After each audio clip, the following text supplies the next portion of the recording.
আজকে আমাদের মেয়ের জামাই বাজার করে আনবে, ওই জন্যই সকাল থেকে কিন্তু আমরা কাজে লেগে পড়েছি। একদিকে আমি পেঁয়াজগুলো সুন্দর করে ছিলে পানিতে ভিজিয়ে রাখছিলাম, অন্যদিকে আমার বড় ননাস, তারপরে হচ্ছে প্রবাসী ভাবি, তারপরে এদিকে একটা ননদ আছে। তো সবাই মিলে কিন্তু আমরা কাজকাম করতেছিলাম আর অনেকেই মজা করতেছিলাম, হাসাহাসি করতেছিলাম। জামাই বাজার নিয়ে তো বিশাল একটা ঘটনা ঘটে গিয়েছে, মানে জামাইরা বাজার করে ভ্যানের উপরে রেখে গিয়েছিল, এরই মধ্যে দেখে গাড়ির ভ্যান সহকারে মানে গাড়িওয়ালা উধাও হয়ে গেছে। তো এইগুলা নিয়ে বাড়িতে পরে কিন্তু খুবই টেনশনে পড়ে গেছিলাম। তো যাই হোক, তারপরে কিন্তু খোঁজাখুঁজির পরে জিনিসটা সমাধান হয়েছে, এমনকি বাজারও বাড়িতে এসেছে। এই জন্য কিন্তু আমাদের রান্নাবান্না করতে করতে অনেকটাই দেরি হয়ে গেছিলো, কারণ তারা বাজার করে আনবে, তারপর ওই অনুযায়ী আমরা আবার কিন্তু বাজার করবো যে তারা কি কি আনছে না আনছে, ওটার অনুযায়ী পরে হচ্ছে আমরা যেটা যেটা না আনছে, কম আনছে, ওটা আমরা এনে পূরণ করে দিয়েছিলাম। তো দেখেন, এগুলাই হচ্ছে আমাদের জামাইরা হচ্ছে বাজার করেছে, মানে আমাদের মেয়ে জামাই এগুলাই বাজার করেছে। তো আমরাই সবগুলো খুলে খুলে দেখছিলাম। তো ঝাঁকা কিন্তু আমরাই দিয়ে পাঠিয়েছিলাম নিয়ম অনুযায়ী।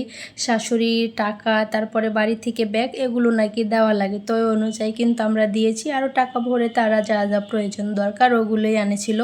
এখানে দেখি আমার বড় ননাস হচ্ছে মাছ তাড়াতাড়ি কাটতেছিল, কারণ রান্না বান্না করতে হবে, এই জন্য। এখানে হচ্ছে আমার শাশুড়ি যা যা ঘরে নেওয়ার প্রয়োজন সব কিছুই ঘরে নিয়ে যাচ্ছিল। আর পরে হচ্ছে আমি আবার সবগুলো বের করে করে বাইরে রাখছিলাম, যে দেখি কি কি আনে নাই আমাদের জামাই। তো যা আনেছে ভালোই আনছে, আর কিছুই নাই বলি। এইদিকে তো আমার ছেলেটা আমার কোলে উঠে বসে আছে, সে নামবেই না। আমি তো এই দিক দিয়ে একটু টুকটাক কাজকাম করতেছিলাম। আর হ্যাঁ, এখানে কিন্তু মুরগিও আনছিল। যাই হোক, বাজার দিয়ে তো দেরি করে আনছে, মানে 1টা বাজে বাজার আনছে, তাহলে বুঝেন তো রান্না করতে করতে কতটুকুই সময় লাগবে। তো যাই, এখানে তাড়াহুড়া করে হচ্ছে সব রান্নায় কিন্তু আমরা কমপ্লিট করে রেখেছিলাম। প্রায় 2:30 কিংবা 3টার মধ্যে কিন্তু তারা খেতে আসতেও দেরি করেছে, মানে তারা আসতেও দেরি করেছে।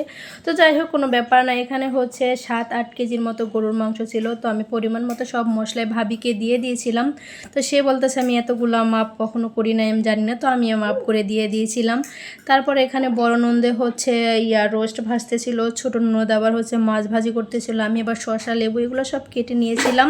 তো এইদিকে দেখি হচ্ছে মেহমান চলে আসছে, ওই তো আমাদের মেয়ে জামাই, আর এই পাশে হচ্ছে আপনাদের ভাইয়া খাওয়াচ্ছে, আর এই পাশে আমাদের ভাসুর খাওয়াচ্ছে, আমার ভাসুর। তারপরে মেয়েকে আলাদা করে ঘরে এনে খাবার দিয়েছিলাম। তো তারপরের দিন কিন্তু আমরা হচ্ছে চাপাইয়ের দিকে রওনা হয়েছিলাম। তো মেয়ে দেখেন আমাদেরকে দেখি এখনও কান্না করতেছে। তো এটা কিন্তু নেক্সটে দিব যে কোথা থেকে কোথায় আসলাম। আমরা কিন্তু ঢাকা হয়ে কমলাপুর থেকে তারপরে চাপাইতে এসেছি, অনেকটাই জার্নি করেছি। তো যাই হোক, আজকে এই পর্যন্ত। সবাই ভালো থাকেন, সুস্থ থাকেন, আমার জন্য দোয়া করেন। আল্লাহ হাফেজ।